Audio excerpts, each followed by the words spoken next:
My name is Ruchir Patel, and I'm going to be presenting our study on decentralized task allocation in multi-agent systems using a decentralized genetic algorithm. So our study focuses on decentralized task allocation. Now the goal in task allocation is to allocate a set of tasks to a team of agents. On the right we have an example of this. We have 3 agents, each of which we've made allocations for, where the allocations define which tasks the agent will complete, as well as in what order. Now, the key thing here is that the system is decentralized, so we can't rely on a central planner to come up with our allocations for us. Each agent is computing its own task allocation using its own computing resources and local information.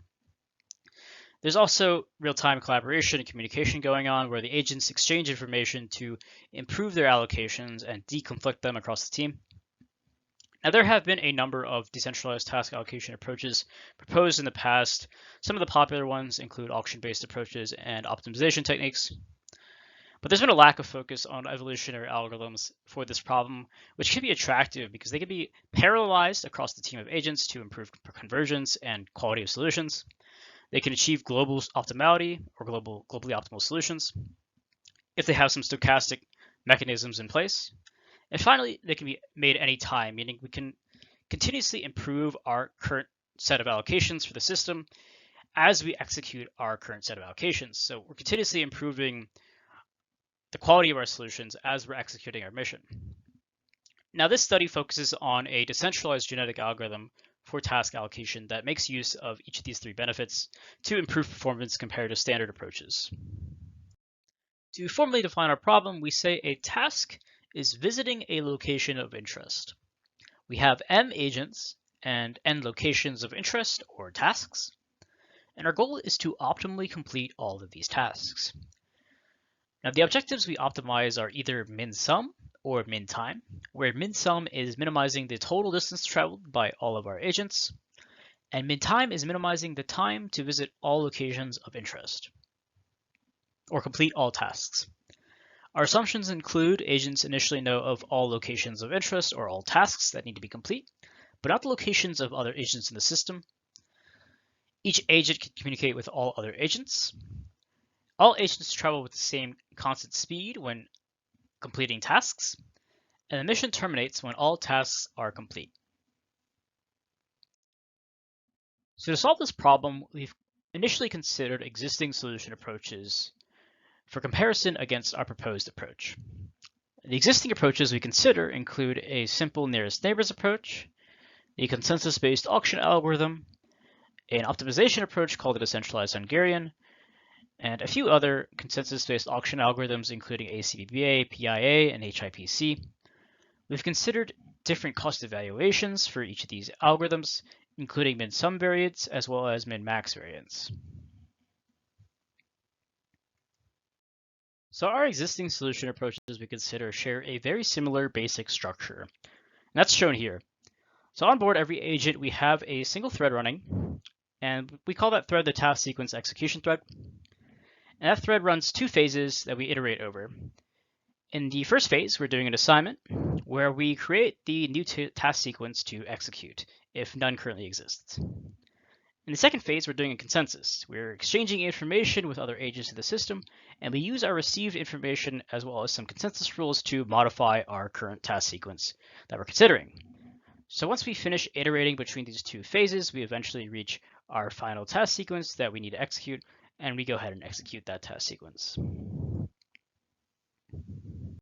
So moving on to our new approach, we propose a decentralized genetic algorithm. The basic structure of this approach is shown at the bottom figure there. And we can see the differences between this algorithm structure and the basic structure of existing approaches. For this algorithm, we now have 2 threads running on board every agent. In the first thread, we have our genetic algorithm, which is simply searching for optimal solutions to this task allocation problem. The solutions actually have allocations for every agent in the system, and the genetic algorithm is running continuously for the entirety of the mission. So there's no iteration limit. It only finishes executing when the mission is complete, meaning all tasks are completed. In the second thread, we have task sequence execution running. So we're querying the genetic algorithm for its current best solution. We're doing that periodically, and we extract our current best task sequence from that solution, and we execute whatever that task sequence is. So since we're doing this periodically, we can change our current task sequence that we're executing in real time. Another thing we're doing in the second thread is exchanging and updating information with other agents. Now that's where another key piece of this algorithm comes in. When we exchange information with other agents, we're exchanging our current best solution with other agents in the system. When we receive those solutions from other agents, we incorporate them into our genetic algorithm's population, thereby possibly improving the performance of our genetic algorithm as well as its convergence and possibly deconflicting the allocations we have in our genetic algorithm. So this genetic algorithm is very flexible in terms of the objective or the cost evaluation it can run. So we have three different variants on our objective: min-sum, min-max, as well as a multi-objective variant, where we take the min-max objective and we combine it with a small weight on the min-sum objective. So for our experimental setup, we've randomly generated 5 instances from 10 to 40 tasks and 3 to 6 agents. On the right, we have 2 examples of our instances. The top is the 30 by 3 instance, and the bottom is 35 by 5, where the squares are the tasks, and the circles are the UAVs or the agents. We test on 2 performance metrics, the time to visit all locations of interest and the total distance traveled, which reflect our 2 objectives. So we've taken our genetic algorithm as well as the existing approaches and their variants and tested them on our 5 instances. We've done a real-time simulation where we've captured our 2 performance metrics, and here I'm presenting the results for the total time metric.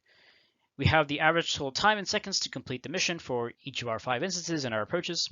And if we look at the smallest instance, we see that the decentralized Hungarian approach, which is relatively simple and greedy, works well on this simple problem and gets about 11.6 seconds, with the genetic algorithm and its variants close behind. As the problem size grows larger and gets more complex, we see that the genetic algorithm begins to outperform our existing approaches, and sometimes significantly so. If we look at the 35 by 5 instance, we see that the genetic algorithm min-sum version is outperforming the next best algorithm from the existing approaches by over 2 seconds. So overall, we see that the genetic algorithm is outperforming our existing approaches on the larger instances we've tested. So here I have included a result from one of our real-time simulations comparing ACBBA-MM and the GA multi approach. Here we can kind of clearly see how our GA solutions are outperforming ACBBA and other existing approaches. In this case, the GA multi approach has outperformed ACBBA-MM by over 2 seconds. And if we look at the purple path in particular, we see that the GA multi has a better optimized path for the purple path that doesn't take this kind of long circle around this set of tasks. If we look at UAV2, the light blue path, we also see that the GA has removed this suboptimal crossover seen in the ACBBA-MM solution. So our proposed genetic algorithm and its variants perform best on the time metric when working with larger or more complex instances. We saw this from our results where we compared to these existing approaches, and the genetic algorithm had some pretty impressive performance when compared to these existing approaches on our randomly generated instances. There are definitely a few avenues for future directions for this work. The first are improvements we can make to our proposed genetic algorithm. We can better tune the parameters of the genetic algorithm, the population size, things of that nature, as well as make modifications to the internal workings of the algorithm itself to improve its performance with the min-sum objective. We can consider other problem scenarios, such as search, where we have to search for our tasks to begin, instead of knowing all of our locations of interest up front. We also want to study the impact of communication quality. It's very possible that our genetic algorithm relies heavily on high communication quality or perfect communication.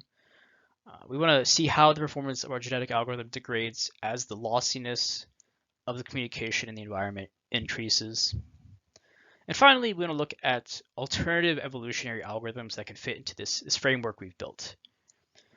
Instead of using a genetic algorithm, we could use something like particle swarm optimization or other kinds of evolutionary algorithms and analyze the trade-offs between these different types of algorithms. Now that concludes my presentation.